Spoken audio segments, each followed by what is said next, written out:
Hey, hi Garbage Squad, Fox here with Calibria Crystal Guardians. Today we are going to talk about Necromancer. The ultimate question is Necromancer worth it? And I'll be talking about it in this video because I fused it and I can give you my opinion based off, I'm almost level 50, so I've been playing for almost 2 weeks now, and I'll give you my opinion of what the Necromancer is doing for me. So if you guys don't know what Necromancer is, click on Heroes, go to Craft, which is Fusion. Then there's only one fusion in this game right now, which is Necromancer.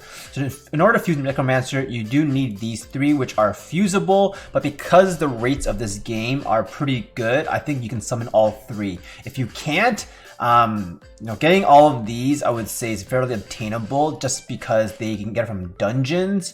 You can also get it from your unknown scrolls. They give you a lot of unknown scrolls in the early games. Some of these are also SD, such as this Divine Priest, for example. And just like Summoners were, you do have to awaken them, so you have to use essences and farm them. So by summoning the Nat 4s, or even 2 of the 3, I think would be a lot better use of your resources than trying to fuse all of them straight off the bat. The primary use of Necromancer is going to be for his passive here, Immortal Aura. At the start of each turn, 70% chance to erase one negative status effect from all allies. So basically it's a cleanse and it's a heal for each effect you remove. Before we get into that skill set, this is the ultimate question, Voodoo Walker.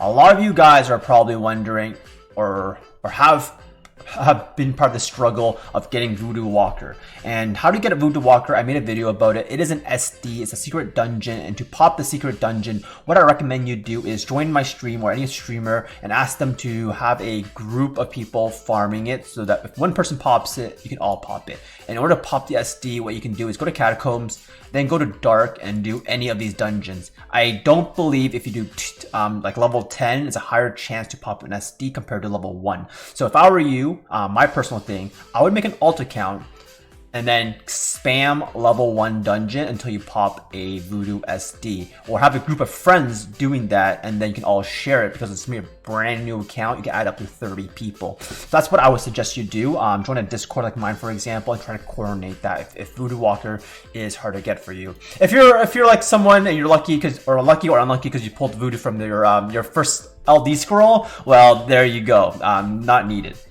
So let's talk more about his kit here. So his kit, he is an assist type monster. He's got some, like, look at his HP, 19k versus 17k and 16k for a defense-based monster. Defense-based monster, 16k. So his HP for like 4-star, 5-star, pretty average, but look at his defense, 1.1k versus my, versus this is a little bit higher. So his base stats aren't like super high compared to, let's say, the Druid here, but like overall, he's got the Nat 5 base stats. But more importantly, it is the third skill. And also, when you're comparing base stats, you want to compare it to likewise monsters with the support, 1.1, 1.1, 19k, 16k. So that's where the difference. The Sys type monsters here. And let's talk about the skill set. So this is what's really important here. So it starts at 70%, and you do need skill ups in order to get 5%, 20%, so 10, 20, 30, 100% activation rate. If that's how it works, right? Is that how it works? I think that's how it works. It's been so long since I played this game, knowing these kind of effects. Anyways, so do you need to double mod it or skill it up? Look at me. I only have one here, and I'm doing C10. And to be honest, some of my runs do fail, and that's because I failed to cleanse the defense brick, and then one of my units get destroyed, like the Druid gets defense broken, and I get destroyed here. So in my opinion, if you want your runs to be a little bit safer, then yes, go ahead and double mod it. And then for the second skill, the skill tree, actually before we get to that, let's look at the other skills, the third skills tree, and then we'll move to the second skill, okay? So, Soul Devourer, Necromancer desires nothing more than the souls of the living at the start of each turn. 70% chance to reduce all enemies' max HP by 3%. It's maybe for PvP, but really not for beginner C10 Colossus team. May reduce a target's HP max down to 40% at most. So it's kind of like a destroy mechanic, and you also heal. So it doesn't really help us here at all. So this is obviously the way better at cleanse. Undead control. Follow the wraith and enter the realm of the dead. Summon a wraith, it summons a monster and it does damage. Okay, I don't need damage for an early team, and that's why this is the go-to here. And I tested both of these at Death Nova, which is a attack down and a heal if someone dies. And Ghostly Pulse is basically a freeze, a chance to freeze. Okay, a 30% chance, and it goes up. This skill, honestly, in C10 did not save me at all. Freezing the trash wave for me to do more damage and didn't do anything because I never froze anything, and I just ended up getting defense broken and I died. However, this skill, you're probably saying, oh yeah, you're never going to land a attack down from 30% chance. But what's important here is this skill right here. If an ally is killed, skills gains a 50% drain effect. So if you don't know how C10 works, I'll run one dungeon for you and explain to you the mechanic behind it, okay? So the first wave is always random monsters. So sometimes I will fail just because these are all random monsters. So you'll notice that the attack down really didn't land. You know, I'm not focusing so much on accuracy on the Necromancer. I'm really focusing on slot 2 speed and then tankiness to have more turns to cycle for a cleanse. So you see all these dots they're landing on me? That's not even the worst part. The worst part is when I get defense broken AoE and I need the Necromancer to guarantee me a cleanse. So in this trash wave, there's only one of these guys. So in some trash wave, there's 3 of them.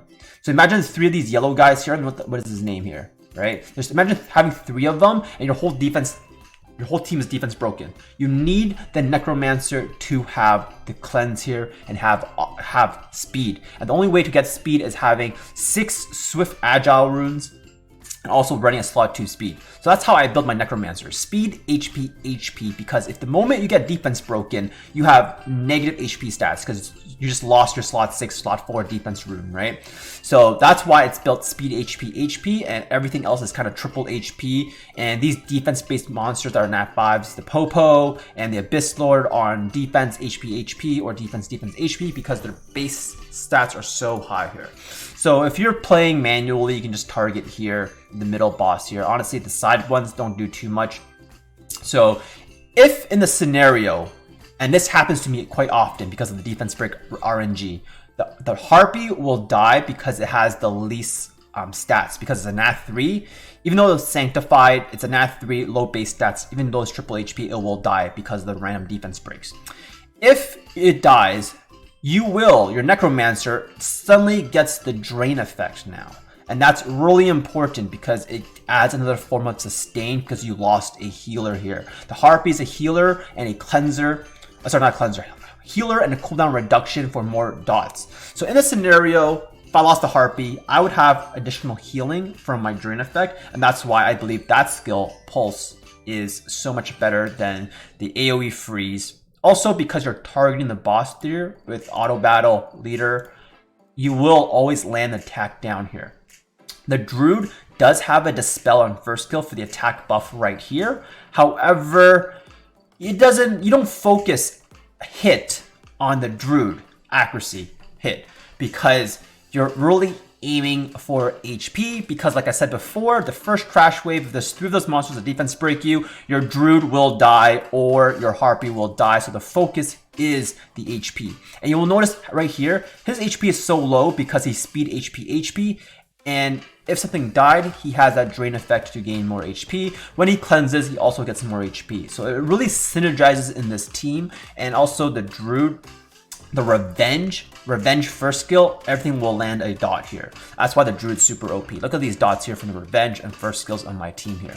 So you saw how important Necromancer was in this team composition with all of the cleansing. However, if you're really lucky and you go to Heroes and you have a unit that looks like Archives, it looks like this unit right here, the Medusa. Where is the Medusa? Right here. It should be right here, right? Medusa? Where's Medusa? I don't remember. Is he under here? Yeah, Medusa. If you're lucky enough to have Medusa, look at her skill tree. She has a chance to petrify, right? And reduce energy. So it has the ability to control the trash wave a lot easier compared to my current team. This one doesn't have the control, so I would go for this one. If you look at her kit here, she has the control. It's like chance to slow, the control right there. Chance to steal energy, you know, stealing energy, stealing, petrifying, gives you the terminal control. I have seen teams where they don't need Necromancer because they have the Medusa to control attack bars and land so many dots that the defense break isn't that necessary, and they can heal and sustain that over. So if you're lucky enough to have like a Medusa, for example, you may not need it. Join my Discord, you can see people's teams there, and you can see that some people in my Discord, they're running speed teams with like the succubus. That's 1 minute because the succubus is really powerful. But for people like myself here, I don't have too many options. I don't have like the queen of PvE Medusa. I have Popo and I have Abyss Lord, which are really good, but they don't have control for the trash wave, the first trash wave. And there you go. This unit, Necromancer, for me, I personally love it for C10. It's like the question summoners were. Do you need to fuse Veramos? No. But it'll make your life so much easier, especially when you go to things like Battle, you go to Otherworld Trials, and you go to Vapor Dreamland. This is basically the TOA. If I know anything from Summoners War, TOA is control, CC heavy, and when you get defense broken, you get controlled. Cleansing is so important in here. Anyways, guys, that's my review of the Necromancer. Basically, I would build it if you don't have control for the trash wave and you're dying to the defense breaks. 100% that will help you. Do you need a Devil on it? No, you don't, but it definitely would help. If you have daughters like Medusa, Popo, Abyss Lord, these premium units for C10, probably a better investment, and the 70% chance you can go do it later on. If this helped you, make sure you like, subscribe, and comment, and let me know what you want to see in the next video. All right, Foxy out. See you guys in the next video.